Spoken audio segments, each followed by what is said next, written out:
अधिकतर ये माना जाता है, पेशेंट्स ये सोचकर कि बहुत महंगा इलाज है और घर पर ही मन मसोस के रह जाते हैं और कंसल्टेंट तक फर्टिलिटी एक्सपर्ट के पास पहुंच ही नहीं पाते, ये सोचते हुए कि ये महंगा इलाज है और हम अफोर्ड ही नहीं कर पाएंगे। लेकिन अब स्थिति डिफरेंट है। अब भारत में लो कॉस्ट में भी आईवीएफ हो सकता है और संभव है। अगर हम देखें तो आईवीएफ के खर्चे को हम दो भाग में डिवाइड कर सकते हैं। एक तो हॉस्पिटल की फीस, प्रोसीजर चार्जेस जो करते हैं, ओवम पिकअप है, ट्रांसफर्स है, वो एक खर्चा वो होता है, और एक इंजेक्शंस का खर्चा होता है।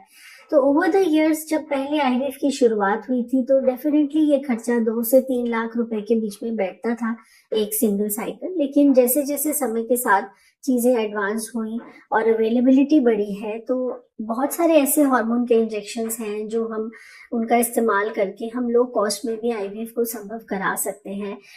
रही डिस्पोजेबल्स और मीडिया की बात, तो वो भी अवेलेबिलिटी बढ़ी है और बहुत सारी कंपनीज हैं जो कि कम कॉस्ट में भी अवेलेबल कराते हैं। तो हम एक लो कॉस्ट आईवीएफ के लिए हम कोशिश की जा सकती है। और आज स्थिति ये है कि हम लो कॉस्ट आईवीएफ कर सकते हैं, जिसमें कि हम बहुत सारे इंजेक्शंस अवेलेबल हैं जिनकी की कॉस्ट कम है, उनकी मदद से हम अनुत्सर्ग करा सकते हैं। मीडिया और डिस्पोजेबल्स में भी बहुत सारी ऑप्शंस अवेलेबल हैं जो कम खर्चे में भी उनका इस्तेमाल करके अच्छी गुणवत्ता के भ्रूण बनाए जा सकते हैं।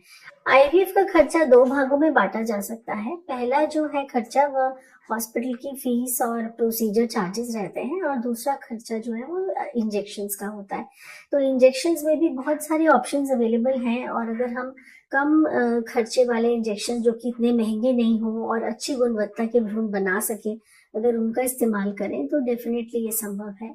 दूसरा, आजकल हम मिनिमल स्टिमुलेशन को यूज करते हैं, जिसमें कि जो भी कोई पेशेंट है उसमें हम कम से कम एग के अंदर अच्छे से अच्छे भ्रूण बनाएं और उनको सिंगल एग ब्लास्टोसिस्ट ट्रांसफर कर पाए, ताकि पेशेंट को भी ट्विन प्रेगनेंसी या ट्रिपलेट प्रेगनेंसी से की प्रॉब्लम से नहीं गुजरना पड़े, सिंगल प्रेगनेंसी हो और अच्छे भ्रूण डेवलप हो पाए। तो उसमें मिनिमल स्टिमुलेशन का सहारा लिया जाता है। मिनिमल स्टिमुलेशन में बहुत कम इंजेक्शंस में, यानी कि नॉर्मल आईवीएफ में जो इंजेक्शंस लगते हैं उसके 1/3 इंजेक्शंस में और साथ के साथ दवा की मदद से हम एग बना सकते हैं। और जो हमें रिक्वायर्ड है एक सिंगल एम्ब्रियो बनाने के लिए, तो उसमें बहुत कम इंजेक्शंस की मदद से भी ये काम किया जा सकता है। अगर हम ये इस प्रोटोकॉल को यूज करते हैं तो आईवीएफ का खर्चा काफी हद तक कम किया जा सकता है।